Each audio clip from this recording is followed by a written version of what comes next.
I'm Maggie from Maggie Moon Tarot, and here are the vibes for the week. What a lovely week we have ahead of us.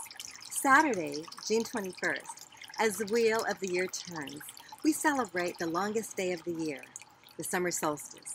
And on the same day, the sun moves into Cancer. Happy birthday to all those born under that sign.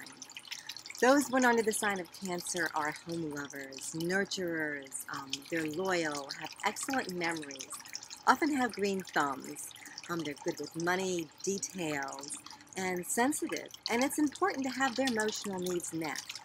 Cancer's element is water, a cardinal sign, and guided by the moon. We may feel more drawn to the ocean or lake during this time, which is perfect for the season. The ruling archangel for Cancer is Gabriel, which is known as the messenger, a protector of children, assists those wanting to start a family, and helps us get in touch with our own inner child. And Gabriel can help us work to heal issues with our family. And on Tuesday, June 23rd, Venus moves from Taurus to Gemini. This is a time to turn on your charm during this Venus and Gemini phase for the next 4 weeks. Things can seem to feel a bit magical around the words and feelings we send out and can help make those connections we desire, romantic ones too. And Friday, when we get to experience a new moon in Cancer, you can take your cards out and create a new moon spread for this lunation and journal throughout the phases of the moon. And don't forget to take your moonstones while you make your new moon wishes. For this reading, I'm using the Gaian Tarot, one of my go-to decks, which I'm deeply connected to, and it's a favorite for people who I read for. And for the beginning of the week, as we move into the summer season, I pulled the wheel. And it's about cycles, endings, beginnings, changing seasons. And in this card, in the middle, you can see the earth and the trees of summer, fall, winter, and spring are around, and the moon phase is circling the season. And the Zodiac Signs in the outer circle, and on the edge, the mala or prayer beads. And they help us stay balanced on the wheel. And as we move into the beginning of the week, we can look at where we are in this season of life. Are things shifting in our lives? Change can be magical and adventurous, but sometimes scary and not always easy. Even when the change is a good one, there can be stress. We can also look at where we may be resistant to change. Do we feel stagnant in any area? And I like to think of the butterflies in the card as each one of us moving in and out of the cycles of life, passing each other, connecting, which can represent our soul's journey.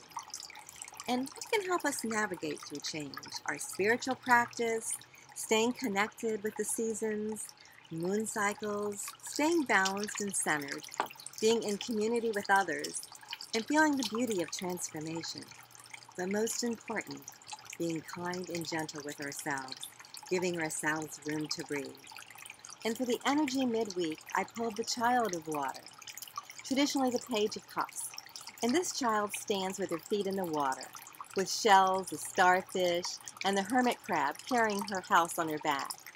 And pages are about beginnings, possibilities, and messages. Cups of water about healing, emotions, love. And midweek, there may be a message of healing coming for us or someone we know. New hope and possibilities. Starting something new that we've wanted to do that is close to our heart. And also allowing ourselves to be vulnerable and open emotionally.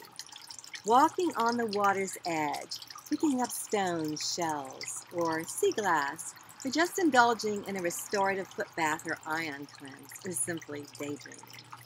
And at the end of the week, I pulled the Ace of Fire.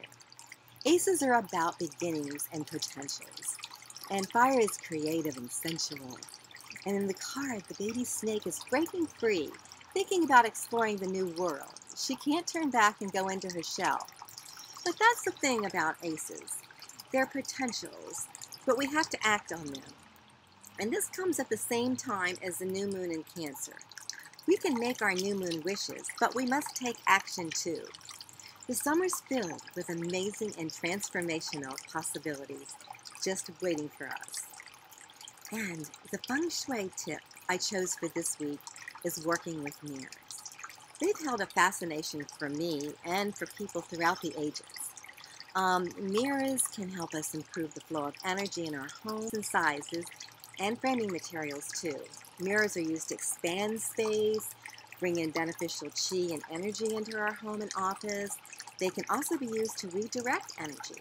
Energy flows in through your front door to nourish your rooms. And if you have a mirror facing the door, it can push the energy back out.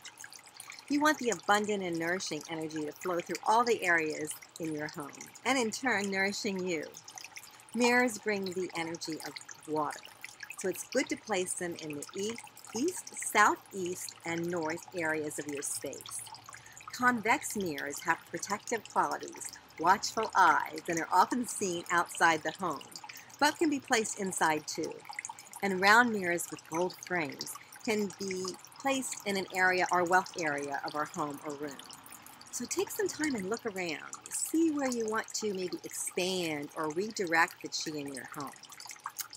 So, until next week, until we meet again, for today and every day, believe in miracles, laugh often, love much, create your own happiness, support each other, and be kind. And if you enjoy the video, I invite you to click on the subscribe and like button and share with your friends. And a transcript of the reading can be found in the About section of the video, along with links to the Gaian Tarot and Gaian Soul, and where you can reach me for a reading. Namaste.